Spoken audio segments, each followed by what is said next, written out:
नवरात्रि के तीसरे दिन पूजी जाने वाली मां चंद्रघंटा माता देवी दुर्गा का अत्यंत शक्तिशाली और सौम्य रूप है। माता के मस्तक पर अर्धचंद्र के आकार की घंटी विराजमान होती है, इसलिए इन्हें चंद्रघंटा कहा जाता है। उनका स्वरूप अत्यंत दिव्य और तेजस्वी है। वे सिंह पर सवार रहती हैं और उनके 10 हाथों में विभिन्न अस्त्र शस्त्र होते हैं। कथा की शुरुआत। प्राचीन समय में जब अधर्म और राक्षसों का अत्याचार बढ़ गया था, तब देवताओं ने लॉर्ड शिवा और गॉडेस पार्वती से प्रार्थना की। माता पार्वती ने भगवान शिव को पति रूप में पाने के लिए कठोर तपस्या की। उनकी भक्ति से प्रसन्न होकर भगवान शिव विवाह के लिए तैयार हो गए। शिव विवाह की अद्भुत घटना, जब भगवान शिव बारात लेकर आए तो उनका रूप बहुत ही भयानक था। शरीर पर भस्म, गले में सर्प और साथ में भूत प्रेतों की सेना। यह रूप देखकर माता पार्वती के माता पिता भयभीत हो गए। तब माता पार्वती ने एक दिव्य और सुंदर रूप धारण किया।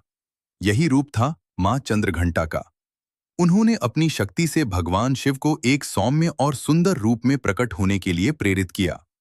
इसके बाद भगवान शिव ने शांत और आकर्षक रूप धारण किया और उनका विवाह संपन्न हुआ।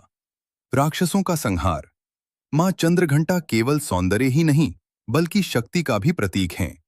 एक बार असुरों ने देवताओं पर आक्रमण कर दिया। तब मां चंद्रघंटा ने युद्ध का रूप धारण किया। उनकी घंटी की ध्वनि से राक्षस भयभीत हो गए और उनका संहार हुआ। माता की यह शक्ति भक्तों को साहस, निर्भयता और विजय प्रदान करती है। मां चंद्रघंटा पूजा कथा।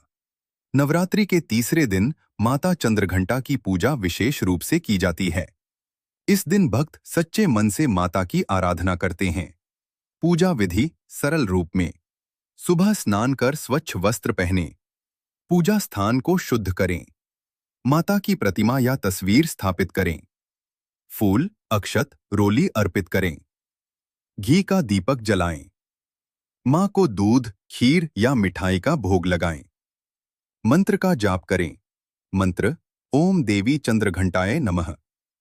पूजा का महत्व। मां चंद्रघंटा की पूजा करने से भय समाप्त होता है, आत्मविश्वास बढ़ता है, जीवन में सुख शांति आती है, नकारात्मक ऊर्जा दूर होती है।